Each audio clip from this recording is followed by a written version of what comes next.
and try to go here and tell everybody. Again, it didn't work.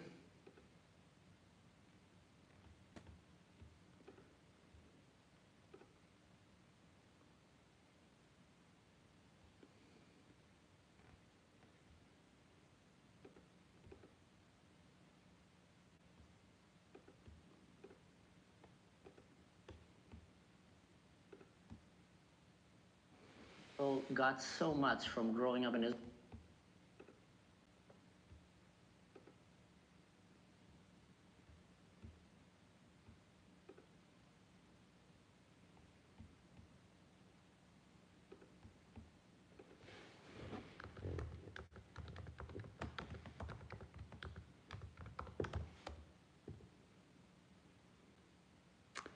Hey, Rebecca, welcome.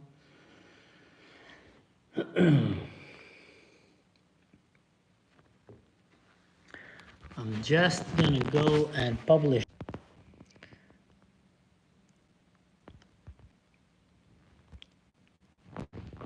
link. Here we go. Let's see, how can I find myself here so I can see it?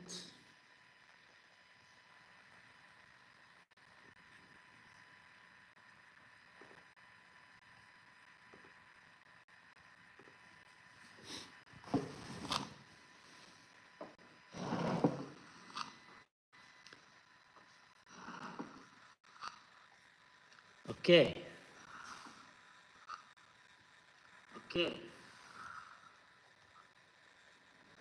Can you guys hear me and see me better now?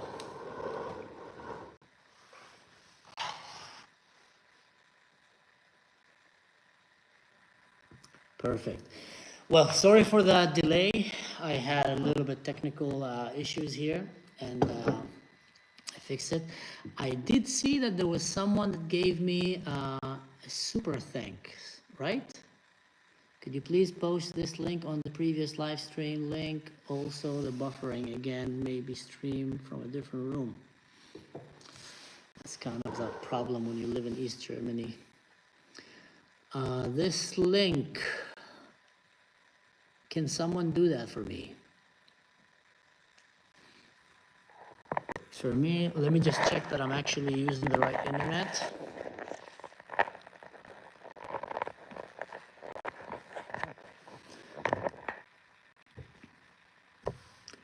Greetings from Holland. Thank you. Again, I'm asking, in the last stream before I cut it down, I saw someone was very quick to give a super thanks, right? Is that okay? Is that correct? Because if it is, I want to say thank you to that person. And really that I appreciate that. Peter Henderson. Thank you, Peter, from New Zealand. I really, really appreciate that. By the way, guys, welcome to my live stream. This is my first live stream since I've started monetizing my channel. It took me a long time to do all the bureaucracy, banking, and etc. But now I got it out of the way. So I appreciate so much people like Peter and anyone that is helping support my work. I can't express that enough. Thanks to you, I'm capable of doing this full time, and I'm capable of focusing on content creating and bringing the word out there and educating people about all kind of topics, from the war in Israel to special forces to my own philosophy about parenthood and fatherhood. So thank you guys so much. Welcome to my channel. Whoever is new here, my name is Mansu. I see many people here are returning. Amir is here, Mr. Shlak. Welcome, Amir. I see Shayna as well, and Ainora, the legends who always help me moderate the channel. Today is gonna be a special episode, and I might have even special people coming to join with the chat. I still don't know how to put it in the video, but I'm learning. But we're gonna be talking about the developing war that Israel is having right now in several fronts. It's not only in the south with Hamas, it's also in the north with Hezbollah, and probably and most likely from all around with Iran and all of its proxies.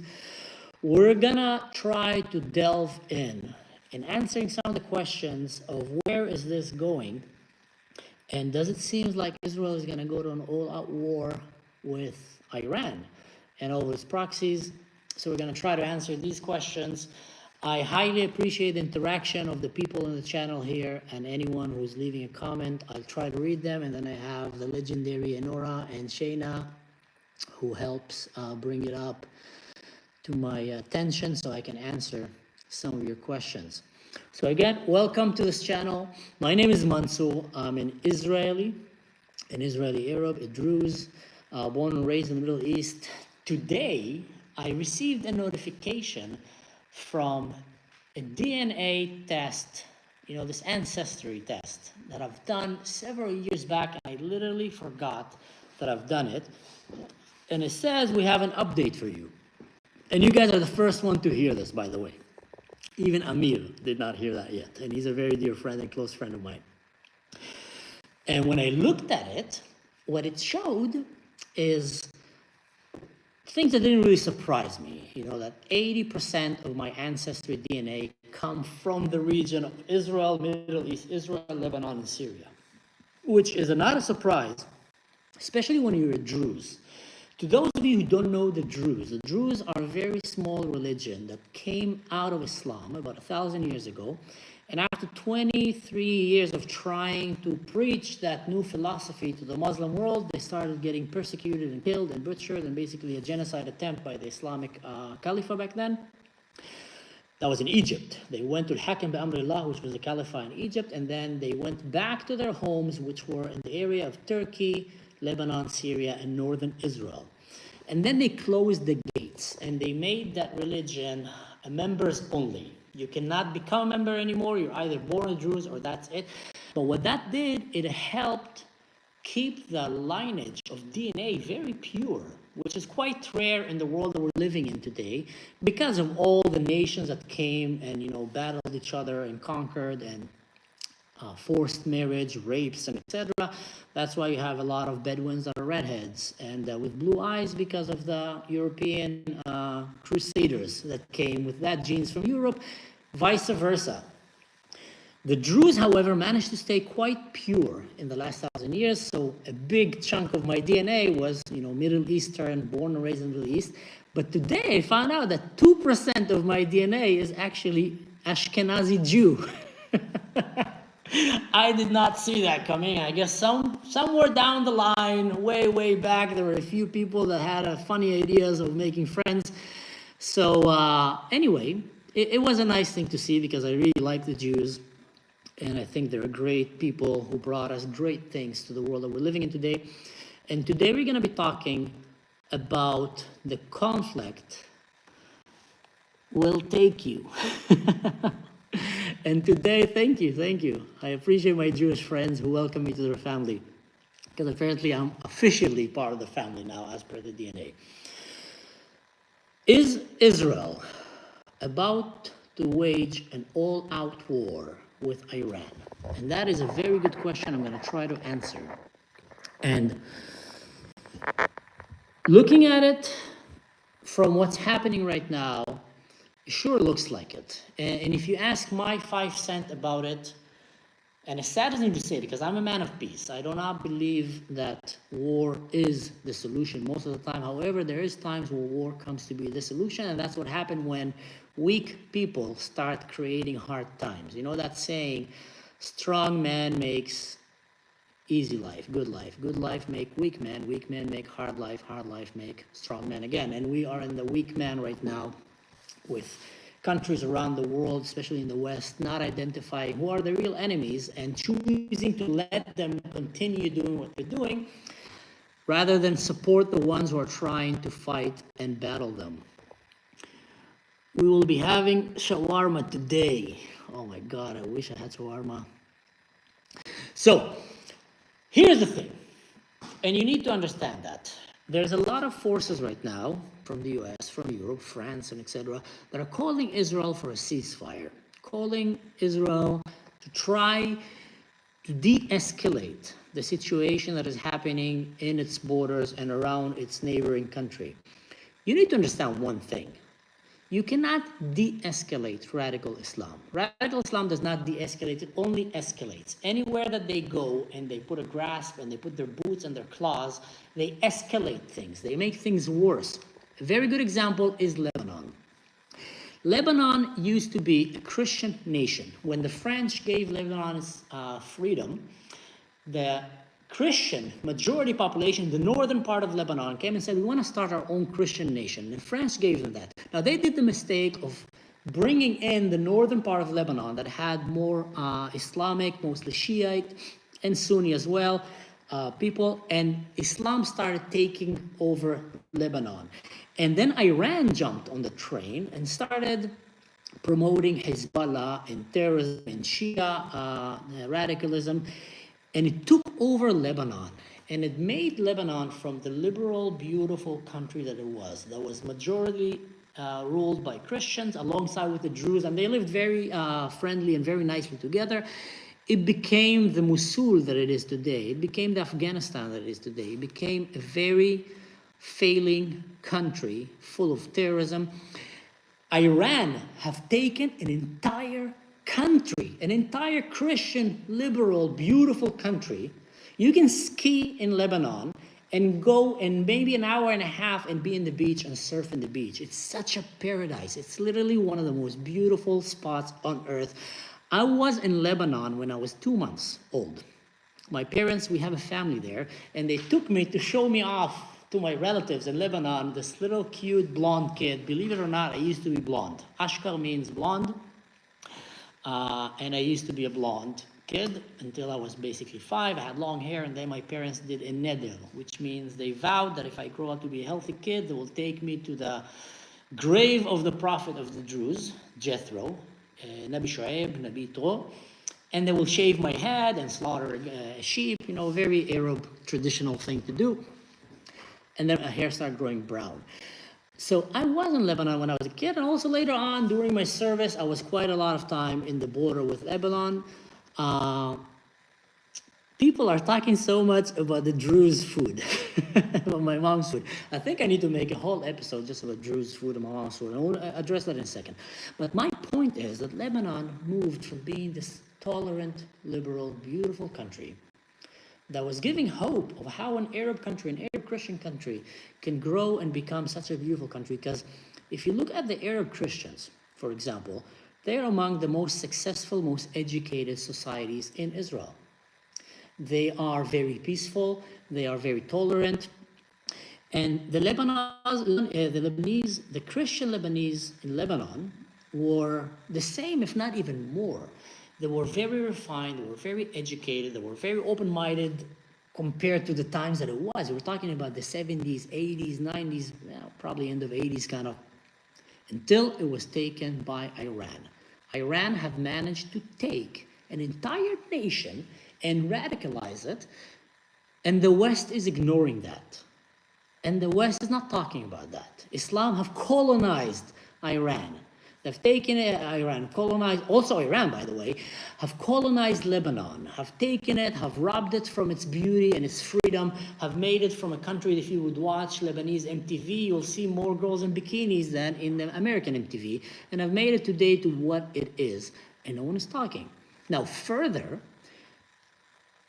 Iran in Lebanon started plotting and planning the destruction of Israel. We're not making this up. This is nothing new. I'm not bringing anything new to the table. It's in their charter. They were saying it over and over, death to America, death to Israel. We need to annihilate all the Jews. They even went further. Nasrallah even said that the Jews should be hunted all around the globe, not only in Israel. So it's not only a battle over territory, like a lot of people in the academia are trying to make it look like. It's a religious war. And knowing that fact, that Hizbullah, sponsored by Iran, have become the most advanced terrorist organization in the world, it's literally stronger than some small countries and their armies. You have a terrorist group that is stronger than some nations and armies, and they were sitting there planning to commit an October 7 and a genocide against Israel.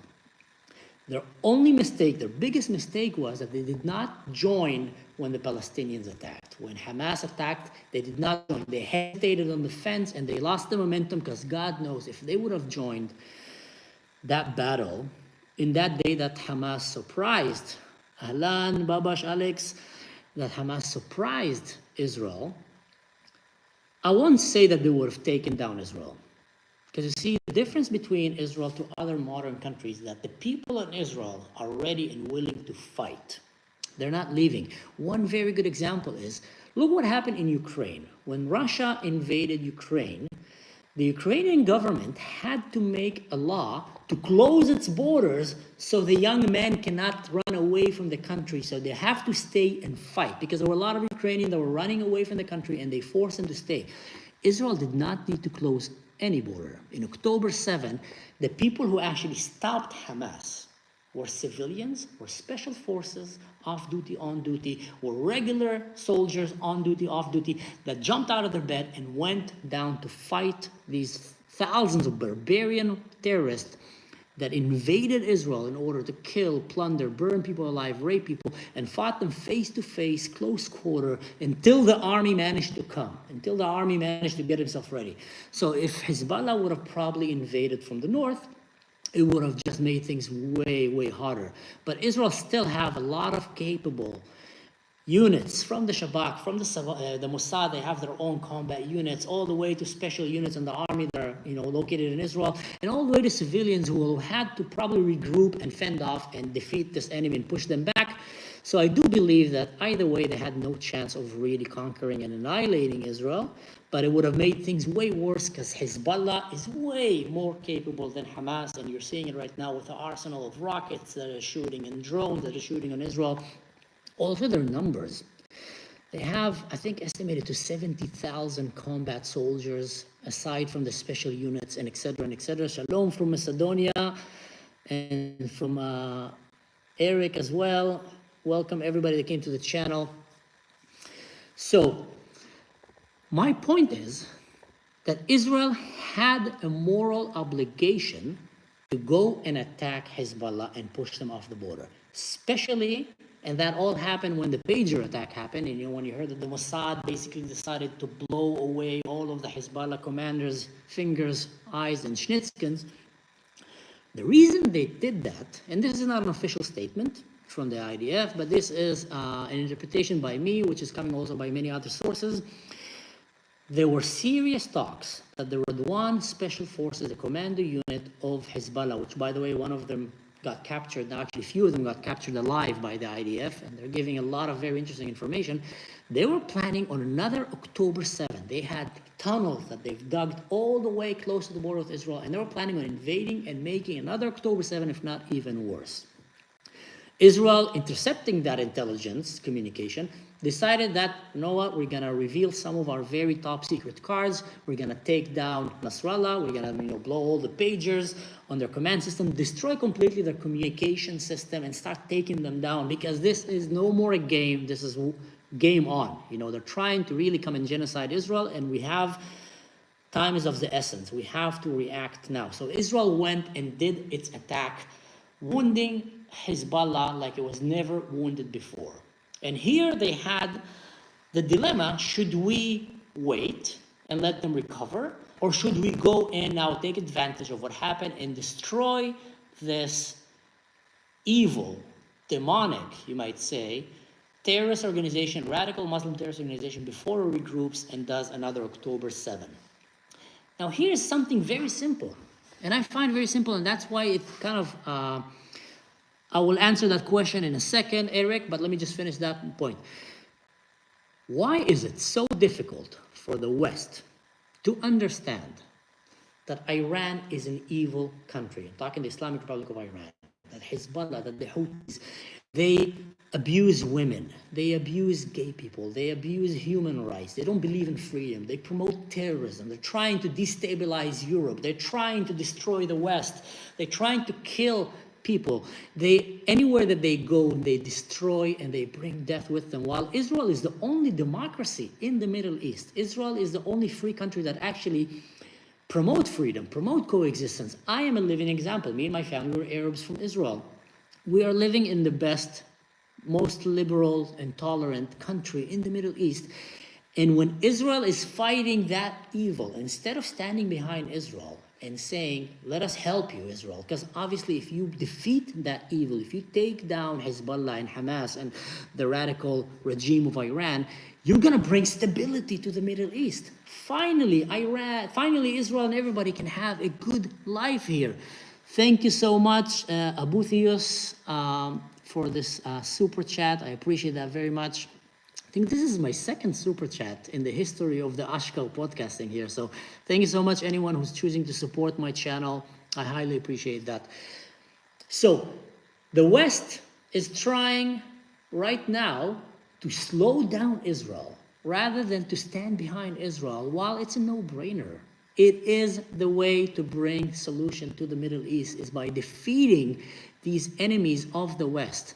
And not only enemies of the West, let's see right now who's going to benefit if Israel takes down the leadership of the radical Muslim regime of Iran, the Islamic Republic of Iran. Let's say Israel now completely take them down. Who is going to be sad? All right, let's go with that. Who's going to be sad? The radicals in Iran, who are oppressing their own people and pressing them down and trying to kill them. Oh, we have a special guest right now I'm going to mention about. He's a guy from Iran, actually, who is here. And we're going to hear some things from him. So the people of Iran, the free people of Iran, and correct me if I'm wrong, Rao Sofresh. The people of Iran, he's saying a minority in Iran will be sad, 10%. That's an Iranian guy who is an Iranian advocate, and you should go and follow him. He have an amazing content, by the way, giving you a real picture of what the people of Iran are going through. I really recommend. So that's Rao Sofresh. Go follow the guy on Instagram. Very, very dear friend of mine, and I'm going to probably do a podcast with him where we're going to hear it from him. So he's saying 10% of the Iranian people will be sad if the radical Muslim regime in Iran is going to be taken down. These 10%, who are they? These 10% are the people who are beating women in the street, the people who are hanging young, brave Iranians who are, daring to go and say, we want freedom, we want back our country, we don't hate Israel, we don't hate the Jews, who are promoting such a beautiful message. These are the people that will be sad if Iran is going to be going down. Thank you so much, Caspian. Decades before the Abraham Accord, Azerbaijan has been a strategic partner of Israel since the 90s. I actually remember that.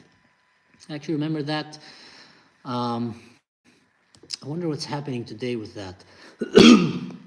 But thank you so much, Caspian. I appreciate so much that contribution. So let's think about this again. Let's recap this. Who is going to be sad if Iran falls down? As per our Iranian friends, 10% of the Iranians, which are the people who are killing, beating women in the street for not wearing hijab, making people disappear, kidnapping people.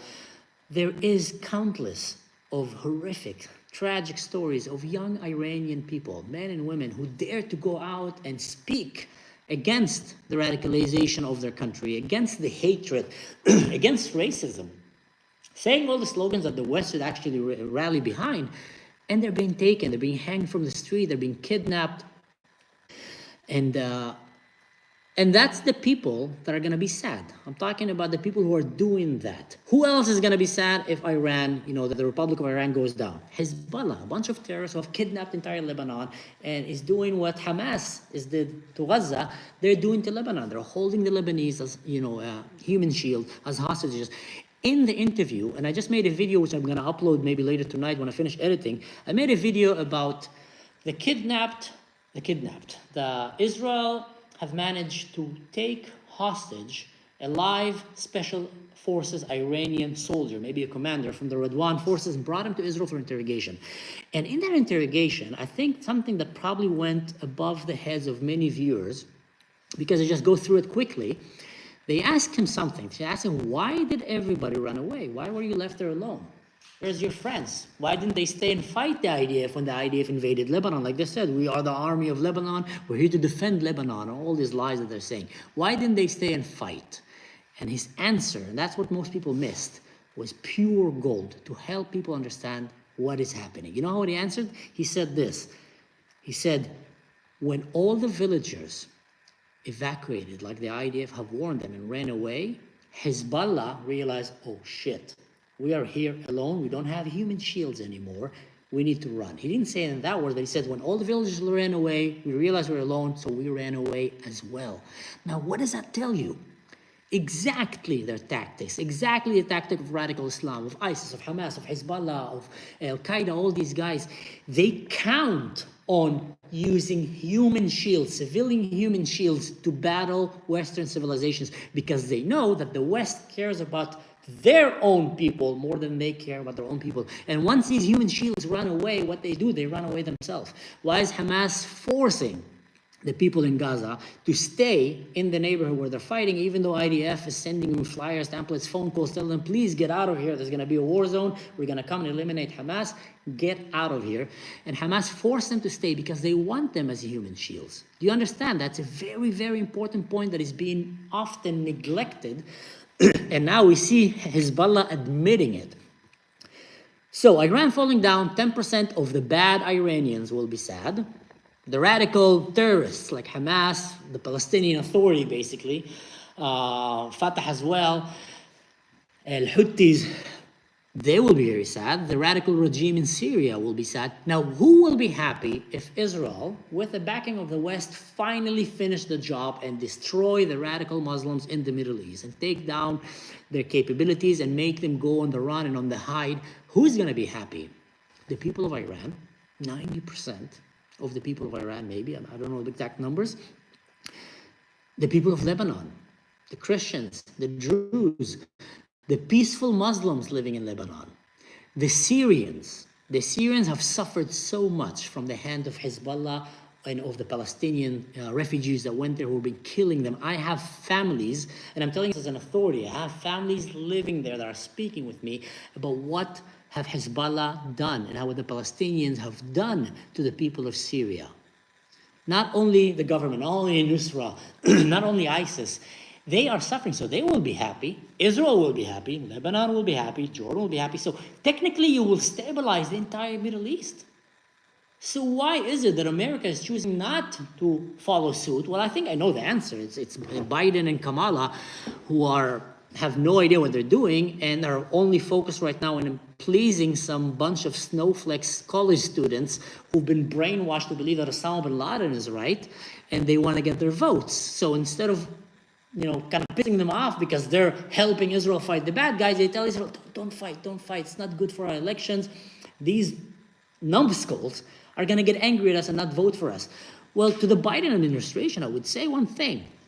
Get your house in order. Sort out your own crap. Look at your own government. I've seen this video. Thank you so much, HD. I appreciate that so much, the contribution. I'm liking this. This is really cool having a live stream where you can get super thanks finally when my channel is monetized. So my point is, there's a guy named Ezra in Israel that just made a video, brilliant video, where he is exposing the people in the administration of the Democrat Party in the US. And again, I'm not taking this in a political way. I'm just telling you what he came and said in that video. You can go watch that video. It's a beautiful video. The number of radical Muslims and radical Muslim Brotherhood supporters and Iranian regime supporters and Qatari supporters, remember the main people who are funding Hamas and Hezbollah, that are in that administration is mind-blowing. Mind-blowing. In the administration, in key positions, in powerful positions. So no wonder that the Democratic Party in the US, who have a big majority of their voters, these brainwashed college students, which basically are just the dumbest version of adults that there is. That's what students are, the dumbest version of adults. It's the youngest version of adults. Up until a week ago, the guys wanted to be Spider-Mans and the girls were all concerned about a duck face, and the guy didn't send them an emoji on Instagram because she's in love with him. That's what they were. And now they became students, and someone came, some crazy professor, and started telling him, you are the most important people in the world. You are the smartest people in the world. You're going to bring a difference to this world. Everybody's been stupid before you, and thanks to you, we're going to fix all the problems in this world. So all these young students, young adults, dumbest version of adult, that can't even deal with these situations, start thinking that they actually know how to fix the world. So these idiots are a big chunk of the voters for the Democratic Party. And for the Democratic Party in the US, to appease them, they chose to try to hold Israel from making something that might bring stability to the Middle East, but is going to make them lose votes. Also, they have all the people in the administrations, which are a bunch of radical Muslims who are obviously pushing to, hey, don't let Israel win. We can't let Israel defeat Iran, the Islamic Republic of Iran. We can't let Israel defeat Hezbollah. We can't let Israel defeat Hamas because it's going to be bad for us because these are their people. So that maybe help you understand what is going on behind the scene. So Israel now is faced with a very serious dilemma. Should we go full power and take down that regime? I believe that Israel can do that. Should we go full power, help the people of Iran get rid of the radical Muslim government that have kidnapped their beautiful nation and made it what it is today? Or should we just listen to Kamala and Biden? You know, I don't think he's talking to anyone. He's basically bumping into walls, falling down the stairs, I think, if he tries to do anything. But should we listen to Kamala and her administration and restrain ourselves, and by that give Iran and Hezbollah a chance to regroup, get ready, and make it much more difficult and much more bloody to take them down later? My answer is Israel should not. Israel should say, you know what, guys, sorry. And Israel should do what Israel did when they went and attacked the nuclear facility in Iraq. People tend to ignore history. If you remember, Saddam Hussein was building a nuclear facility. And Israel came and said, while he was chanting death to America, death to Israel, and he was saying, I'm going to annihilate Israel, he was even shooting, you know, chemical weapons on Israel. He was actually using chemical weapons on his own people, on the Iranian people, by the way. And Israel came and said, sorry, it's almost done, this nuclear facility. We cannot allow them. We're going to go and attack. Europe said, no, don't do that. You're a monger. You're going to ignite a whole war in the whole region. No. You know what Israel did?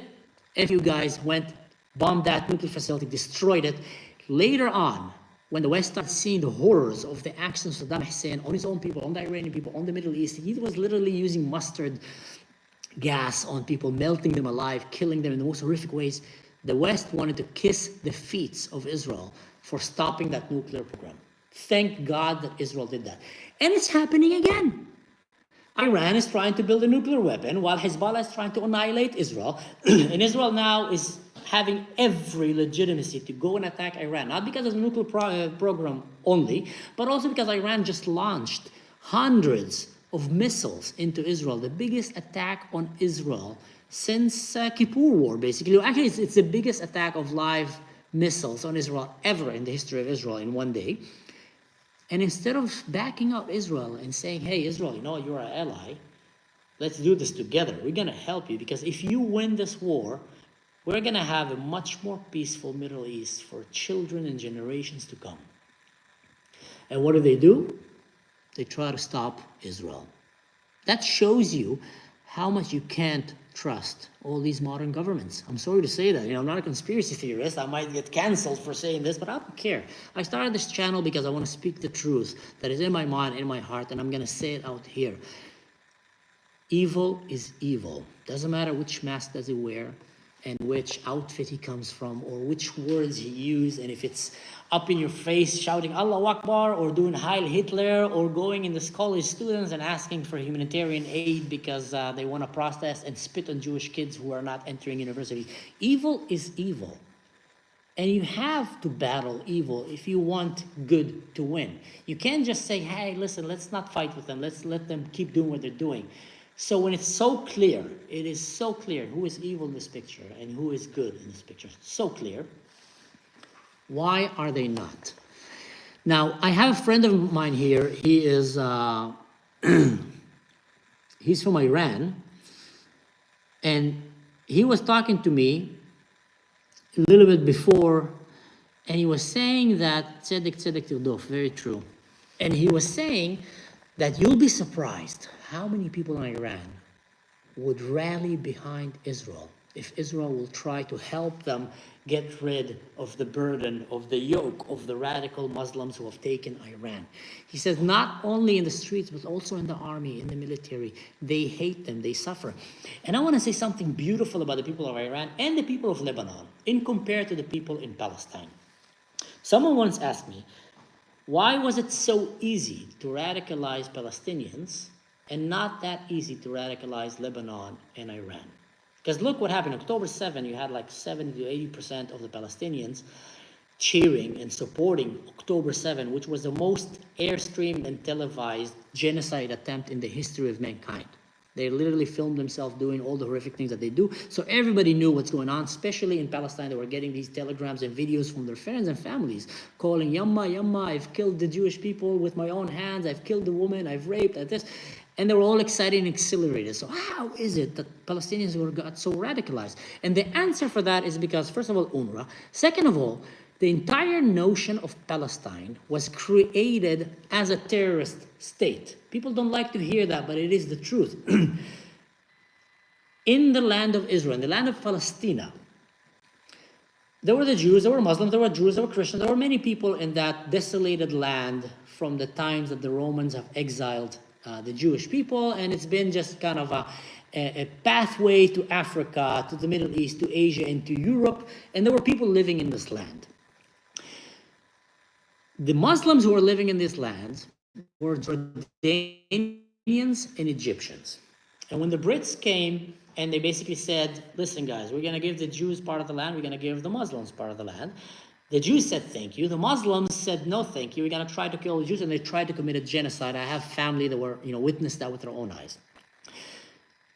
It was still not called Palestine as a Palestinian authority. That term did not exist yet.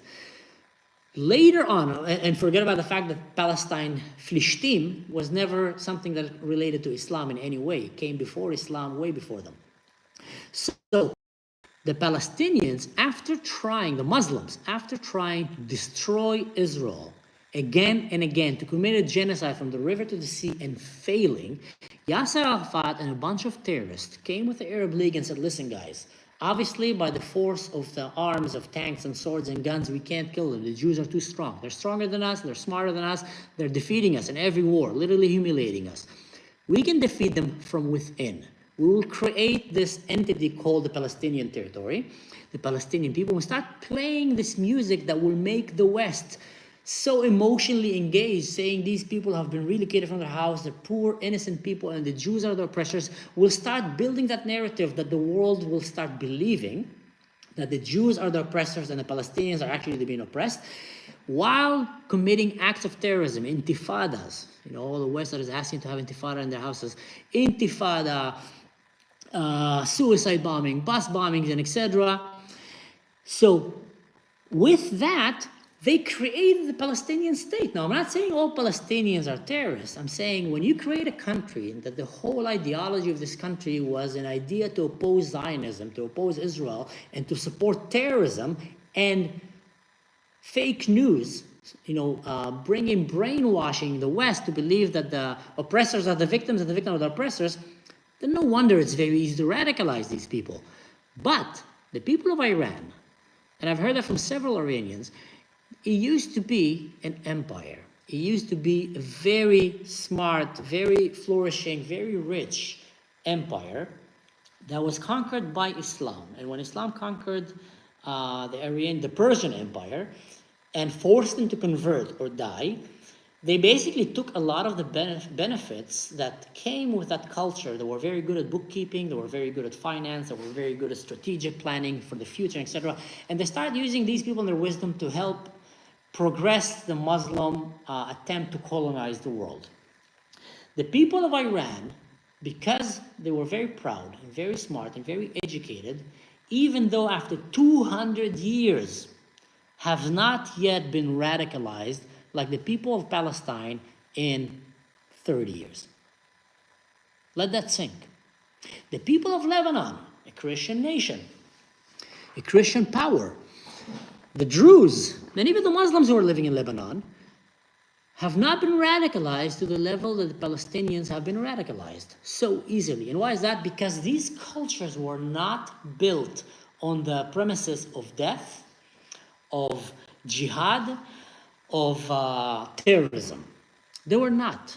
They were built on other foundations that were very strong and still strong until today. And that's why it's not that easy to radicalize them, as easy as it was to radicalize the Palestinians. And that is why, ladies and gentlemen, a lot of the Arab countries around the region do not want to take the Palestinians, because they're known to be a fake nation that was made up and created on the premises of supporting terrorism. And that's why it's so easy to radicalize them and to let them support things like October 7 and etc. Nablus is Israeli skin. Nablus is Latin for Naples, Roman name, etc., etc. Right. So that was just a little bit about that topic.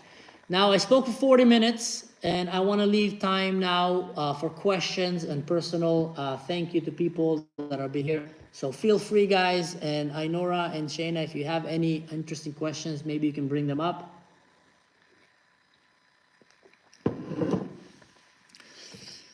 We fought them until they left our soul.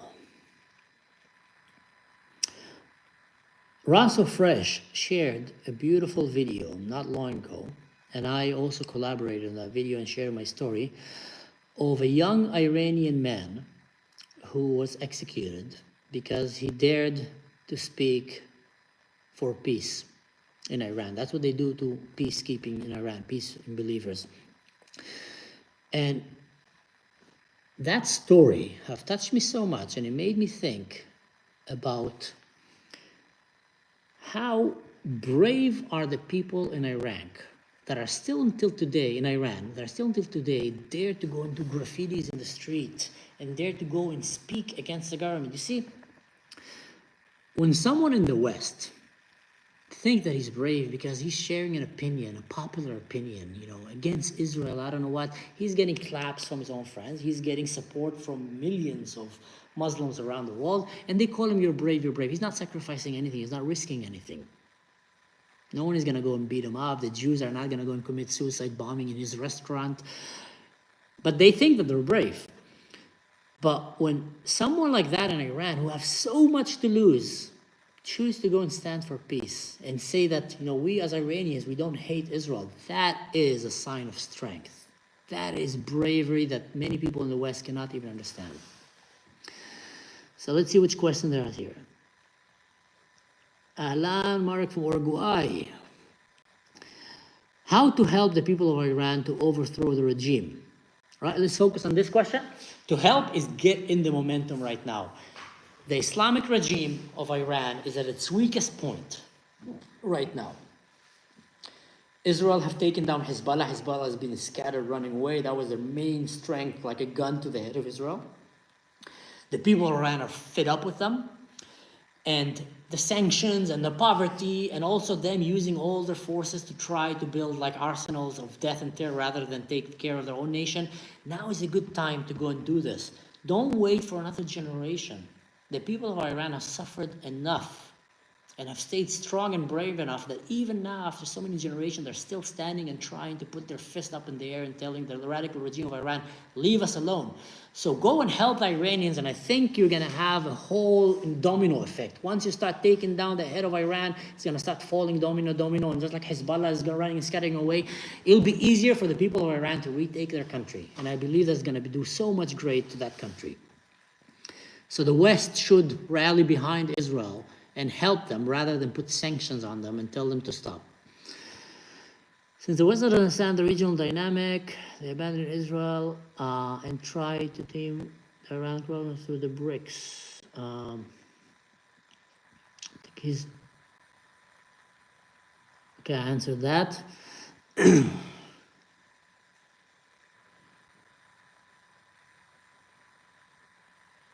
Which other good questions we have here? Forget peace, people, about what is not.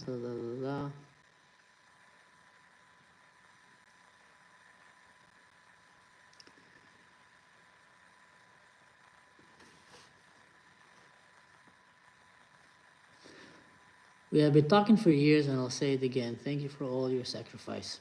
Thank you, Dawn. I appreciate that. One thing that I wanna, do you know who is Maher Bitar? No, I don't. The name rings a bell. Maybe you can tell us a little bit, raw fresh, who is Maher Bitar, and I will be more than happy to share it here. One thing that I wanna make, clarify for a lot of people back home. A lot of the stuff that I'm saying are not coming only from my academic background, studying the history of the Middle East and the history of religion like Christianity, Judaism, and Islam, and from personally learning, studying the Bible, the Jewish Bible, the Christian Bible, the Quran. It's also from a lot of my relatives in Syria, a lot of my relatives in Lebanon, a lot of their friends and our friends, and etc. A lot of people that I knew from Palestine. So when I come and I meet with an average typical European college student or Americans who have no idea what they're talking about, I try to explain to them, but they try to shun it off. There's so many evidence that whoever will truly seek will just see it. It's out there. Who is the victims and who is the oppressors? Frederick is asking a question. How about the UN refusing to move? The tunnels were so close. Obviously, they know and seen photos. UN are united in nothing. I was helping Sudanese refugees when I first came to Israel, and they were telling me, that's what the Sudanese refugees came and said, the UN is united in nothing. They've seen the genocide that happened to us in Sudan, they did nothing. They've seen the genocide that happened to us in Egypt by the Muslims, they've done nothing. They haven't helped us, we've seen it. In Lebanon, when Israel agreed to leave Lebanon, Israel was in Lebanon for many, many years, and then Israel decided, we're going to leave Lebanon. The idea was, and the pressure from the West was, Israel, get out of Lebanon. We will take care of the peace. We'll put a peacekeeping force here in Lebanon, which is the UN, and they will make sure that Hezbollah is in the north, the Shiites are in the north, and Israel, and there's a buffer. They haven't done anything. They did not keep any peacekeeping. Hezbollah have tunnels that are literally in the backyard of UN outposts. Come on, the UN didn't know about this. Even more, if you remember when there was 3 soldiers that were kidnapped by Hezbollah in the late 90s. And Israel then, after that, went to war with Lebanon. That was, the big war that Nasrallah later on realized, what a mistake have I done. It was found that not did not do their job to keep the peace. The UN was even aware of the kidnapping attempt and the kidnapping procedure. They saw it happening. They didn't call Israel. They saw it happening. They didn't try to stop the Lebanese, the Hezbollah. So what Israel did is basically told Lebanon back then, told the UN, any UN soldier that you see on the border, shoot to kill. You guys are not our friends, you are our enemies. And the UN just ran away. They said, we're not playing games. Then Israel went with tanks, with aircrafts, with jets, to try to bring back these 3 children to their families and start the whole Lebanon war that we know back then. So back then the UN was not helpful, doing nothing, and now today is the same thing, doing nothing. I would even dare to say they're not directly supporting Hezbollah, but they know what they're doing, and they're not helping, and they're not giving information to Israel to actually point out, hey, we're the peacekeepers, we're too afraid to fight these guys, but listen, maybe you can stop them. That's what they're doing. They're not doing anything. They're literally a bunch of useless group. Now let's see. Oh, whoa, the traveling clad gave me a super chat. What a legend. Guys, if you haven't seen Tal's latest Saturday night show video that he's hosting there and talking about Hizbullah, you have to go and see that. That is honestly the most impressive, brilliant piece of art that I've seen in the last, maybe since the beginning of this war. So funny, I couldn't stop laughing. Go see this, guys, and I know, and maybe you can share a link to it, I don't know what. He have made this new video right now. Go see it, support it, share it. I think that video will go ballistically viral, and it should, because it's just so smart, so witty, so clever. So give it to Tal, and thank you for supporting Tal. Love you, brother. Let's see, which other questions do we have here? Careful for your voice. Yeah, thank you. I'll drink some water. Here we go. I know I just gave a link to it. I really, really recommend, guys. Just a brilliant video. When I saw it, I wanted to tell Tal, hey, listen, you need to invite me. I need to be a guest in that next podcast that you do there. How about you? Okay, so that was one question. Does the people in Lebanon provide the IDF with info? Alexander is asking. You know, that's a very tricky question. But it's actually also a common knowledge. If you remember, back in the days, there used to be Tzadal, Tzva Dom Lebanon, which was a Christian, mostly Christian army of Lebanon that was fighting Hezbollah. And Israel was helping them. When Israel left, Hezbollah went and slaughtered and killed all of them. So what they did is they brought many of them to Israel, actually, and gave them land and houses. Arabs from an enemy country, Israel came, said, listen, you guys helped us. Same thing like the translator in Afghanistan were helping the U.S., and in some cases, the U.S. abandoned them. In other cases, the U.S. actually brought them and gave them shelter. Thank you, Eric. Thank you for all the support of Israel. We will win against the dark. Amen, brother. Amen. We are really in that breaking point right now that we have a big chance to defeat the West. We just need the West to rally behind the good guys rather than try to stop the good guys from defeating the bad guys. So definitely, Eric, and I appreciate your super chat and contribution. So the question that was asked here by Alexander Voltic, I do believe that just like in Iran, also in Lebanon, there's a lot of people that will gladly give information to Israel about where is Hezbollah, where is the Palestinian terrorist groups there, where is Iran, and etc., etc. Imagine, you know, they killed their families. They're using their children as human shields. They robbed their future from the beautiful country. You need to be either completely radicalized or completely stupid to forget what was Lebanon before and what it is now. So I think there's a lot of people there that deep inside feel, and you know what we've seen also? We've seen a lot of people when Nasrallah was assassinated by Israel, there were so many Lebanese that went to the street and started celebrating, started, you know, partying, basically. Rave parties were going around until the Muslims in Lebanon started killing them and attacking them. The Syrian people there suffered a lot because they were the first to celebrate, and then Hezbollah and their radical Shiite Muslim goons and friends started going around and beating them up and killing them. So there is definitely a lot of people in Lebanon that know very good what's happening and that will support and give Israel information. I'm very positive about that. Let's see, which other questions do we have?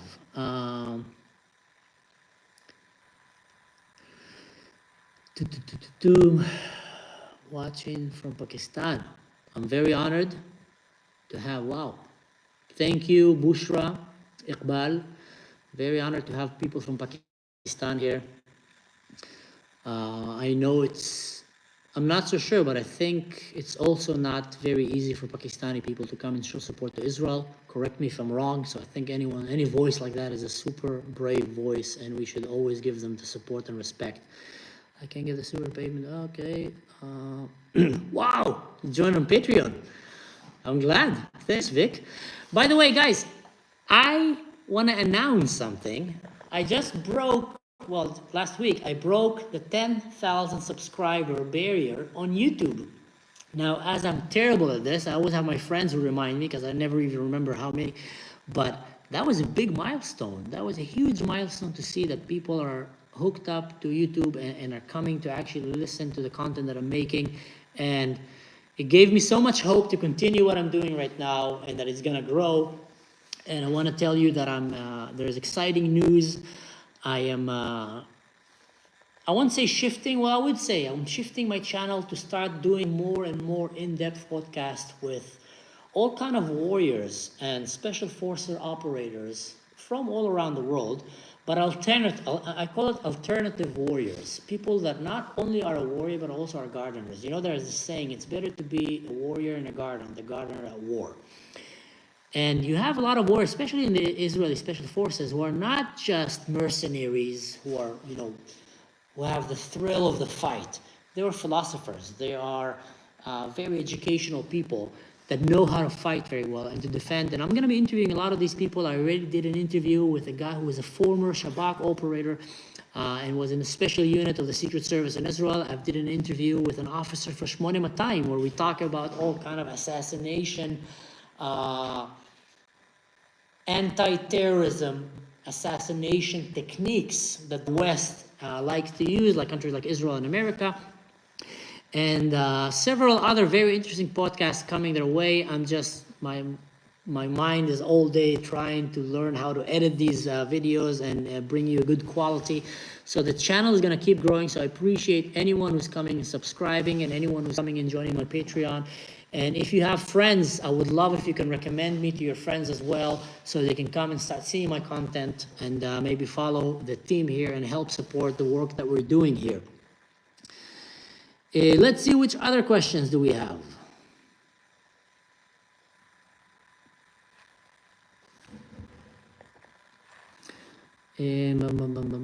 Mazel tov, תודה רבה, Mariano. Poor me, I'm also from Pakistan. We love you guys. We love you guys, the people of Pakistan. Thank you for standing with us. Bam, bam, bam.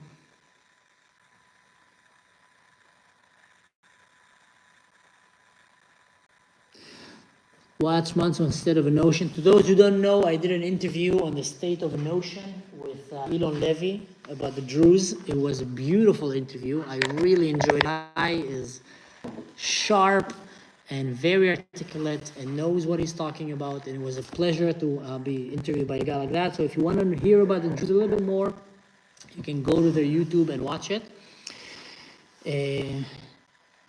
When I still drank beer, it was Aussie beer. Have you tried Cooper's? No, I haven't tried any Cooper's. Oh, Shoshana. Thank you so much, Shoshana. That is so kind of you for doing a super chat. Appreciate that.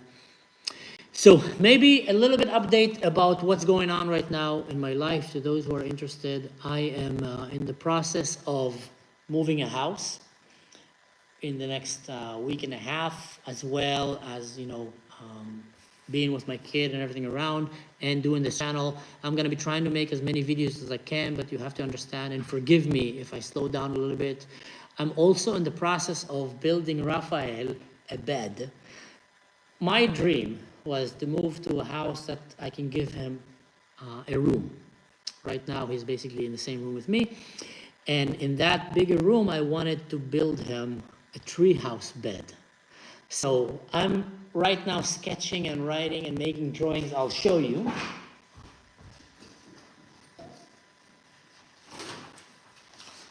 Making a treehouse bed plan where I can build Rafi a treehouse in the bedroom.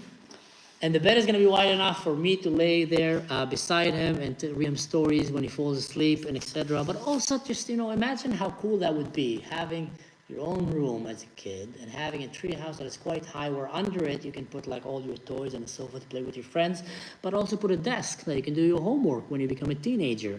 I think that can be a bed that he can take with him for life, so I'm going to try to invest a lot of time in doing that. I've never done that before, so I'm teaching myself. I'm going to be using some of the tools here in the carpentry.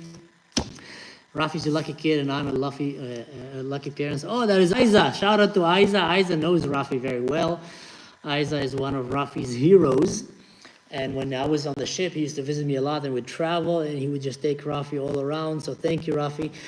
Aiza, maybe come to Germany. Come and help me build that bed, man. Seriously, I need an extra hand. I'm not joking. Whoever want to come and help me build that bed, I'm here. So I'm going to be building him that bed as well, and I'm packing the house and moving, so we'll slow down my work on YouTube a little bit, but I will come back full power after, and we'll keep doing. So just to let you know, that's about that. Fred Logic said something very interesting to Peter. I used to be a pacifist. October 7th changed me. I'm sorry I didn't understand how necessary that stuff is. I was naive. By the way, guys, you need to go and check Aiza James's Instagram channel. The guy is a phenomenal photographer, and he does probably the coolest videos out there. I don't know how this channel did not blow bigger than it is right now. It should grow. So Isa, if you want to share your channel on Instagram, you can do it here, and people maybe will go and check you out. Regarding to what Fred just said, you'll still be here when you get back to it. I'll have things better. Question. Okay, good. I will just say something about the pacifist. I used to be a pacifist when I was a teenager, or at least I thought so. And I remember even telling my parents when I was 14, 15, that I don't want to go to the army. And the reason, not because I was afraid. I was always a very adventurous kid, and I always liked, martial arts and sports. But I told them I never want to be in a place that I will have to kill someone or fight someone who want to kill me. I don't want to be there. But then later on, the more I put thought into it, I started realizing that the reason that I can sit freely in my home or in a coffee shop as an Israeli, as an Arab in Israel, is because there is brave men and women that are willing to go to the army, bear a gun and a weapon in their hand, and defend the freedom that we're living in, and defend us from the bad people that want to come and take that freedom and annihilate the whole nation of Israel and Western values. And I realized that me deciding to be a pacifist, while the only reason that I can be a pacifist is because there's these brave people that are going and doing the dirty job for me, makes me a hypocrite. And that's when I realized, and I said, you know what? I am going to join the forces, and I'm going to go to the best unit that I can. And that's when I went, and I passed all the exams to become basically a fighter pilot back then, but I was young and stupid, and I decided that I want to go to the special forces. And that's where I went, and I did the best that I can to go and be in the best unit that I can, and to try to do the best to promote peace, to bring peace. But to uphold peace, you need to have strong women and men that are willing to go and face the enemies of peace and push them away and fend them off. So regarding pacifism, I realized back then that pacifism is a very cool game. It's a cute game that countries like Switzerland can play, but it's not a game that country like Israel can afford to play. And that's, that's how I'll summarize my 5 cents about pacifism.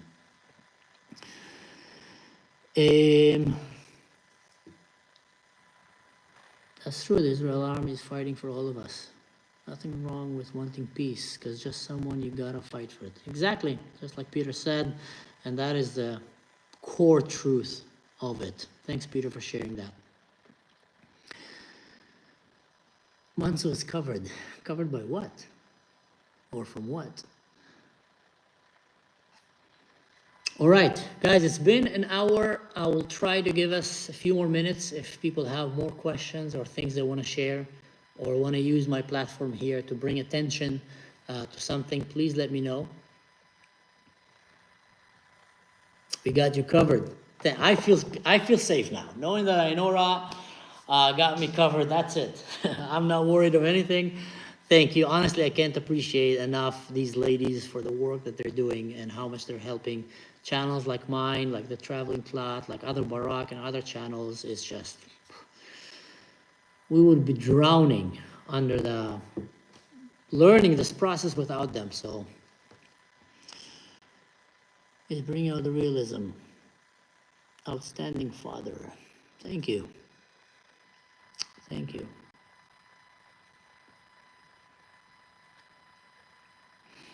So I wanted to share a personal story, and I will finish with that.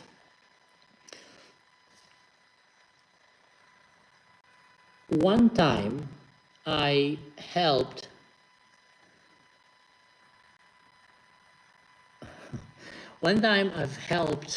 rescue several relatives of mine from Syria, and that they were able to flee into Europe to seek asylum.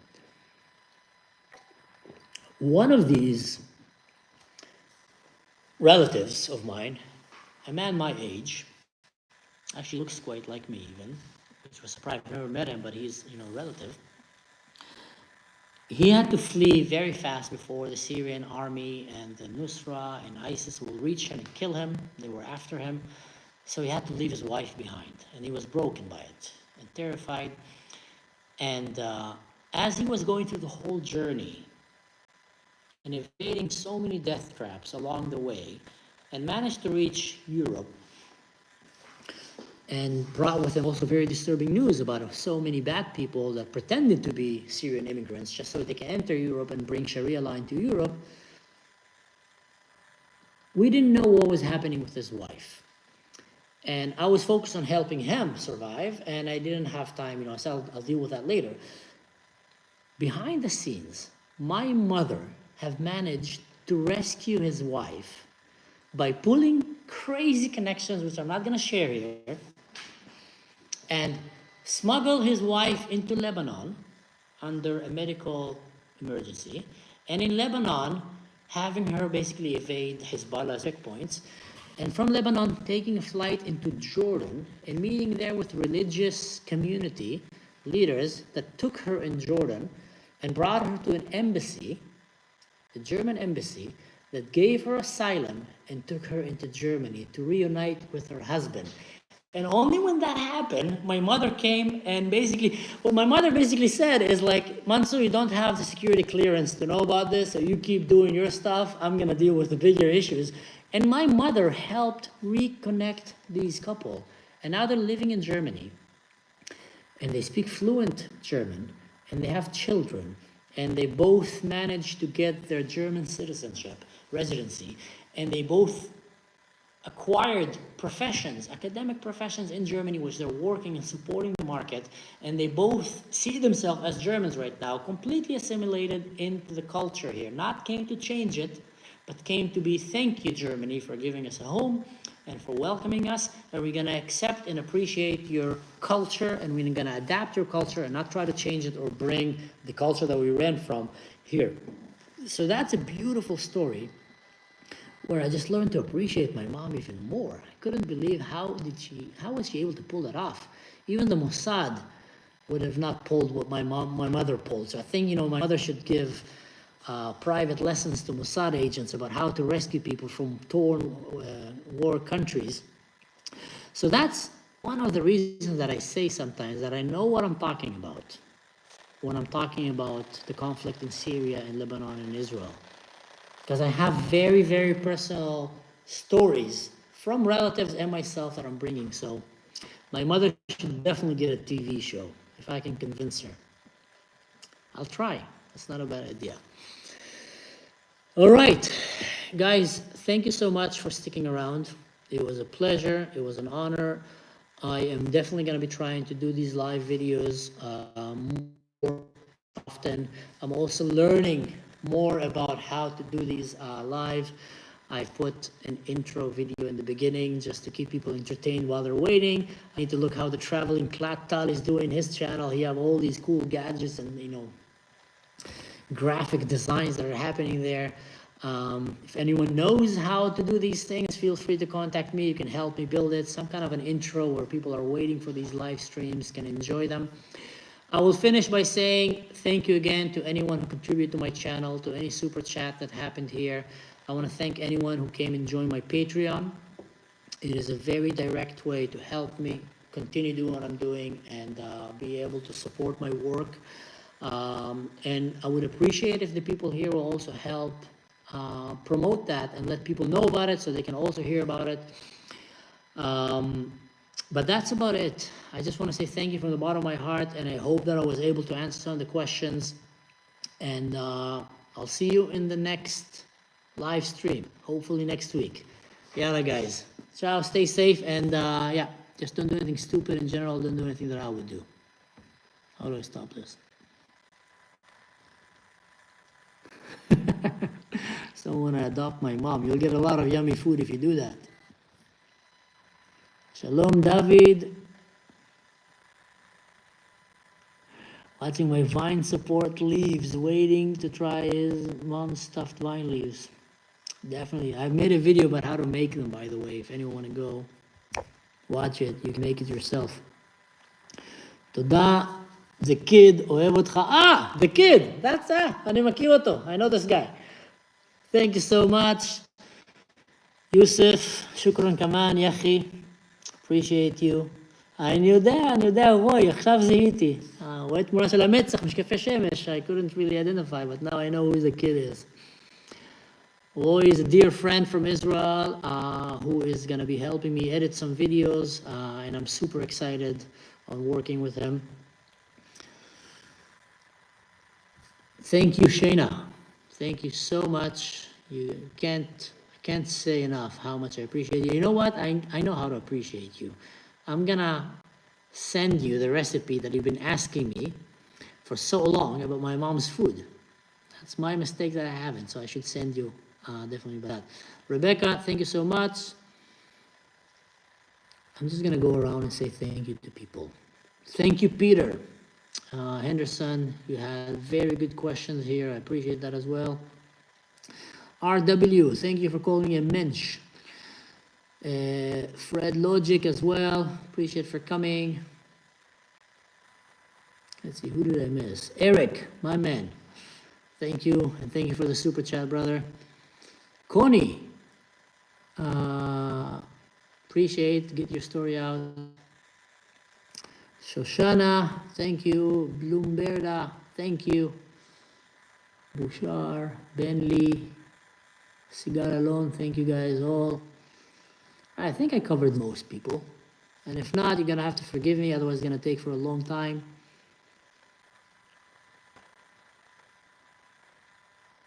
Can I talk about the Malaysia Islamists? Because 10 years ago I heard they joined ISIS. Maybe I can talk about this in another episode. Greets to Leipzig from Berlin. Ben Lee. Thank you. Leipzig is a great city, guys. Great city. Muchas gracias. Thank you from Mexico. De nada. Thank you, Carmen. I love Mexico. Funny story about Mexico, that's when I was humbled to realize that what I think is spicy is not really spicy. I went to a restaurant there in Cozumel, and I ordered spicy. And they told me, are you sure? I said, yeah, make it extra spicy. I eat spicy. My God, what they see as moderate is what we see as top, very hot spicy. So when you're in Mexico, take the moderate spicy, and it's gonna probably burn your tongue. All right, yalla guys, see you next time. And I'm gonna see how do I stop this. I click X.